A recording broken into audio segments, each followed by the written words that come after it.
उन्होंने 5 साल के लिए सत्ता ली और ये 5 साल में क्या हुआ? 2000 करोड़ का शराब घोटाला हुआ, 540 करोड़ का कोयले के परिवहन का घोटाला हुआ, प्रधानमंत्री अन्न योजना में कोरोना के समय में हजारों करोड़ का घोटाला किया। और मैंने मेरे सार्वजनिक जीवन में कभी भी देश भर में कहीं पर भी और आज भी होने के बाद भी गोबर में कोई घोटाला कर सकता है ऐसी सक्षमता नहीं दिखी है। यहाँ पर गाय के गोबर में भी घोटाला करने का काम इन्होंने किया। 1300 करोड़ का गोठान घोटाला किया, 600 करोड़ का पीडीएस घोटाला, 5000 करोड़ का अभी तो शुरुआती जांच है महादेव ऐप का घोटाला, जिनके कारण उनकी नींद उड़ी हुई है। पब्लिक सर्विस कमीशन का घोटाला हुआ। प्रधानमंत्री जी ने गरीब आदिवासियों के विकास के लिए खदान से जो खनिज बाहर आता है, इसका एक हिस्सा डिस्ट्रिक्ट मिनरल फंड के लिए बनाया।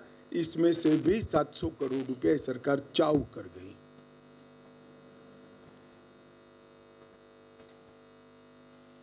भर्ती की स्थिति ऐसी रही कि भ्रष्टाचार के कारण दलित युवाओं ने निवस्त्र होकर रायपुर के अंदर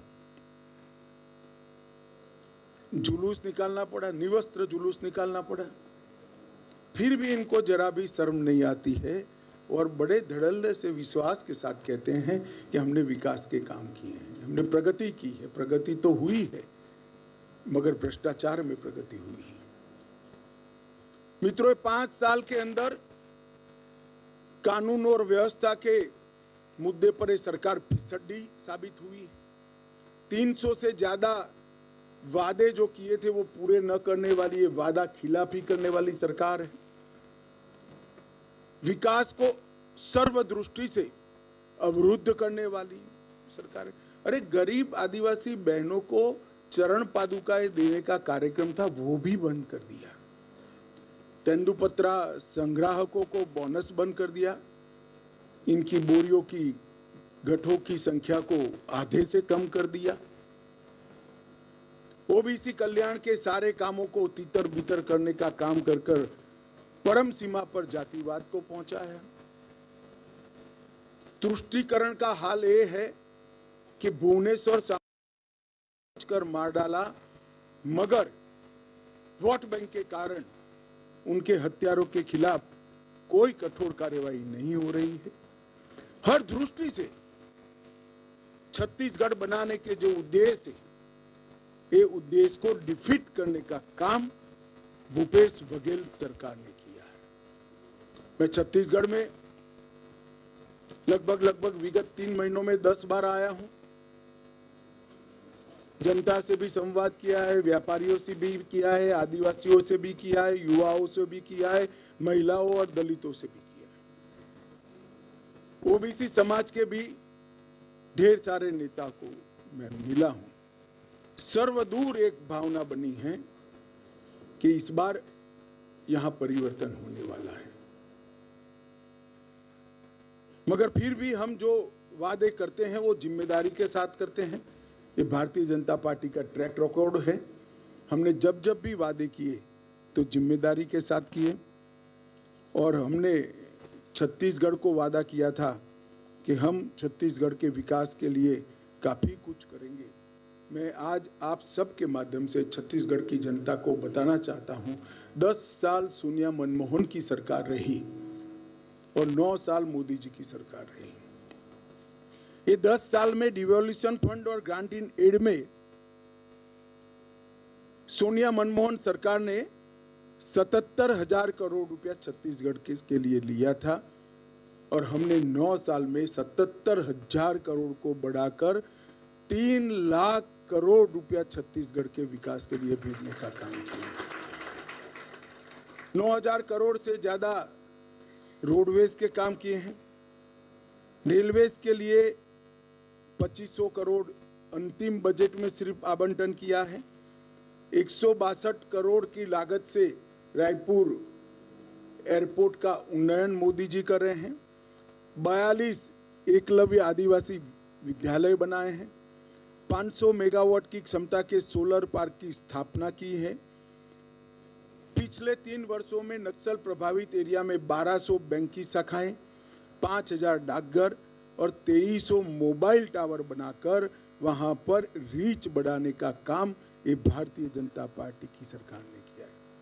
जगदलपुर में 2 ट्राइब्स इंडिया शोरूम बनाने का काम किया है और ढेर सारे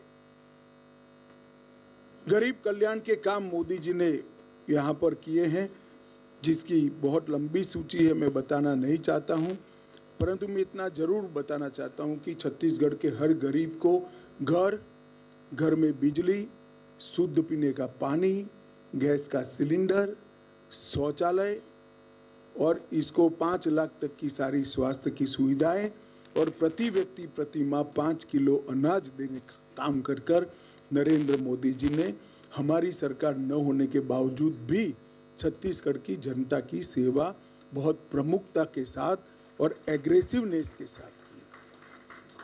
परंतु मैं छत्तीसगढ़ की जनता को कहना चाहता हूं कि मोदी जी जो करना चाहते हैं उसमें श्रीमान बघेल सबसे बड़ा विज्ञ है और ये विघ्न मोदी जी को छत्तीसगढ़ का डेवलपमेंट नहीं करने देता है। उनको डर है कि अगर ये सारे काम हो गए तो भारतीय जनता पार्टी लोकप्रिय बन जाएगी और उनकी कुर्सी चली जाएगी। भूपेश बाबू, कुर्सी तो वैसे ही जाने वाली है क्योंकि 5 साल तक आपने कांग्रेस हाईकमांड के एटीएम बनने के अलावे कोई काम नहीं किया है। हजारों करोड़ रुपया छत्तीसगढ़ के गरीब जनता का कांग्रेस के एटीएम में डालकर दिल्ली पहुंचा है।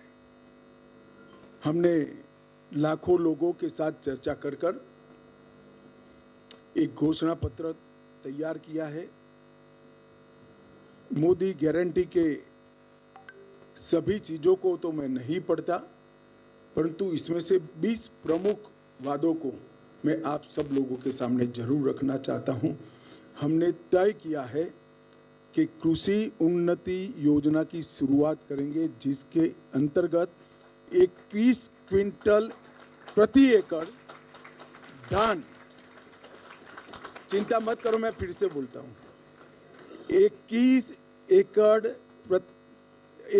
क्विंटल प्रति एकड़ धान 3100 रुपये के मूल्य से हम खरीदते हैं।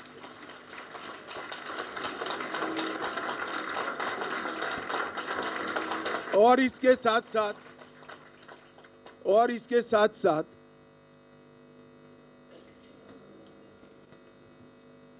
एक मुफ्त भुगतान उसका कर किसान को इसकी राह नहीं देखनी। मैं यहां पर एक स्पष्टता जरूर करना चाहूंगा छत्तीसगढ़ की जनता के सामने कि अभी 2700 रुपया जो मिल रहा है छत्तीसगढ़ की जनता को, इसमें से 2200 रुपया मोदी जी भेज रहे हैं और बघेल साहब 500 रुपया अंदर डालकर, वो भी लेट, 1 साल लेट, 500 रुपया डालकर 2700 रुपये की क्रेडिट ले रहे हैं।